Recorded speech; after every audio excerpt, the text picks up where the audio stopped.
کیونکہ خفیہ اطلاعات کے مطابق لاپتہ ہونے والے دونوں اہلکار بھارت کے لیے جاسوسی کا کام بھی کر رہے تھے اور پاکستانی ایجنسیز ایک عرصے سے ان کے تعاقب میں تھیں اور مناسب موقع دیکھتے ہوئے پاکستانی اہلکاروں نے انہیں غائب کروا دیا، جس کے بعد مودی سرکار اور بھارتی ہائی کمیشن سخت پریشان ہے۔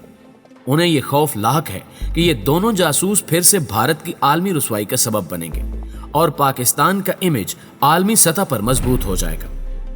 ایک امر یہ بھی ہے کہ چند روز قبل بھارتی میڈیا کی جانب سے دعویٰ کیا گیا تھا کہ بھارتی سفیر کی گاڑی کا پاکستان کے حساس ادارے ISI کے ایک رکن نے پیچھا کیا اور وہ موٹر سائیکل پر سوار تھا۔ ISI نے بھارتی سفیر کو ہراساں کرنے اور دھمکیاں دینے کے لیے بھارتی سفیر کی رہائش گاہ کے باہر متعدد افراد کو کھڑا کر رکھا تھا، تاہم وہ تعاقب کے بعد کہیں رفو چکر ہو گیا۔ اس مذکر خیز بیان نے بھارتی حکومت کے ڈر اور خوف کا پول بھی کھول دیا ہے۔ ISI کا خوف بھارتی شرپسند ہندو قوم پر بھرپور طریقے سے قائم ہے، جس کی کیفیت وقتاً فوقتاً منظر عام پر آ رہی ہے۔ پیارے دوستو، ایک حقیقت یہ بھی ہے کہ مودی سرکار اپنی فوج کے ساتھ مل کر جس طرح ملک میں تشدد کی راہ اختیار کیے ہوئے ہے، وہ ایک دن مودی کے لیے ایسی آگ میں بدل جائے گی جو اسے جلا کر خاکستر کر سکتی ہے۔ مسلمانوں سمیت دیگر اقلیتی جماعتوں کو جس طرح سے اذیتیں دی جا رہی ہیں وہ انتہائی قابل مذمت ہیں۔ اس حوالے سے ایک اہم خبر بھی منظر عام پر آئی ہے، جس کے مطابق ایک معروف بھارتی مصنفہ ارون دھتی رائے کا کہنا ہے کہ بھارت میں وبا کی آڑ میں مسلمانوں کے خلاف نسل کشی کا ماحول تیار کیا جا رہا ہے۔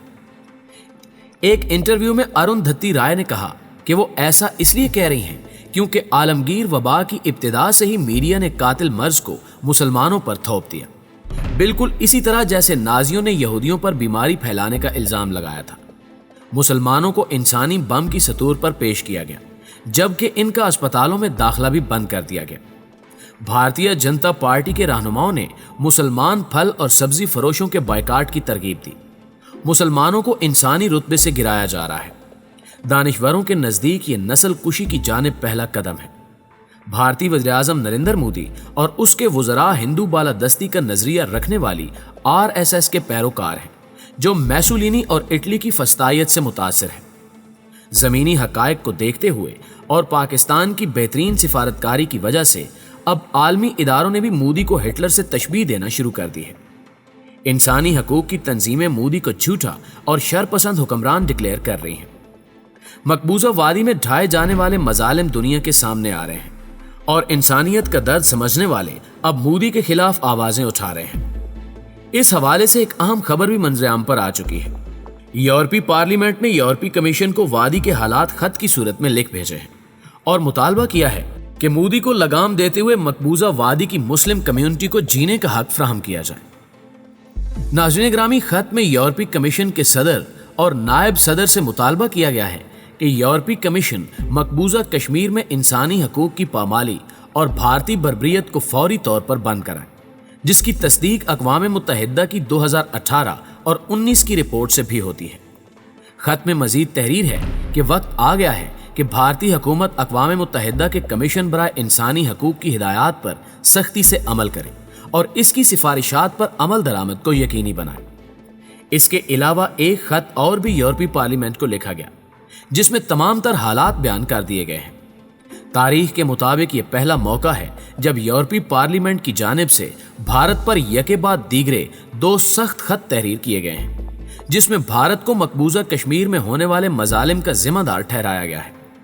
بھارت کے لیے یقینی طور پر افسوس کا مقام ہوگا، کیونکہ بھارت امریکہ اور یورپی یونین میں لاکھوں ڈالر کی لابنگ کو استعمال کر کے کشمیر پر یورپی یونین کی حمایت حاصل نہیں کر سکا، کیونکہ اس نے ہمیشہ تشدد اور جھوٹ کا راستہ اپنایا ہے، جبکہ پاکستان نے بہترین سفارتکاری سے نہ صرف یورپی یونین بلکہ عالمی اداروں کو بھی قائل کیا کہ مودی کی شیطانی ذہنیت مسلمانوں کے لیے سنگین خطرہ ہے۔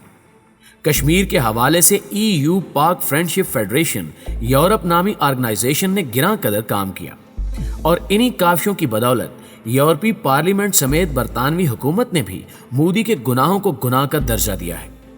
یورپی پارلیمنٹ کے حالیہ خطوط نے یہ ثابت کر دیا ہے کہ یورپی پارلیمنٹ میں پاکستان کی آواز پہلے سے زیادہ مؤثر انداز میں بلند ہوئی ہے۔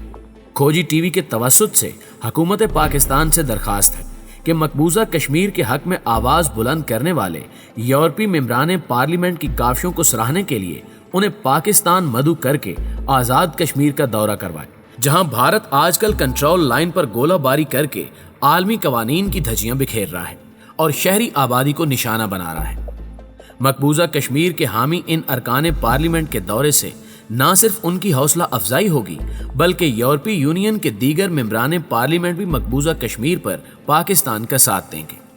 یورپی یونین یورپ کے 27 ممالک پر مشتمل ایک یونین ہے۔ یورپی یونین دنیا میں ایک بڑی آواز تصور کی جاتی ہے، جس کے پاکستان سمیت دنیا بھر میں اپنے سفیر تعینات ہیں۔ بیلجیم کے شہر برسلز میں قائم پاکستان کا سفارت خانہ صرف بیلجیم اور لگزمبرگ تک محدود ہے۔ ضرورت اس بات کی ہے کہ حکومت پاکستان یورپی یونین کے لیے بھی علیحدہ سفیر کی تعیناتی عمل میں لائے تاکہ مقبوضہ کشمیر کے معاملے پر یورپی پارلیمنٹ کی حمایت سے فائدہ اٹھایا جا سکے۔ دوستو، ہمیں آج بھی امید ہے کہ آج کی ویڈیو نے آپ کو خاطر خواہ اپڈیٹ ضرور کیا ہوگا۔ اگر ویڈیو اچھی لگے تو اسے لائک کرتے ہوئے اپنے دیگر دوستوں کے ساتھ شیئر ضرور کیجیے گا۔ جلدی حاضر ہوتے ہیں کچھ نئی اپڈیٹس کے ساتھ، تب تک اپنا اور اپنے پیاروں کا ڈھیر سارا خیال رکھیے۔ اللہ نگہبان۔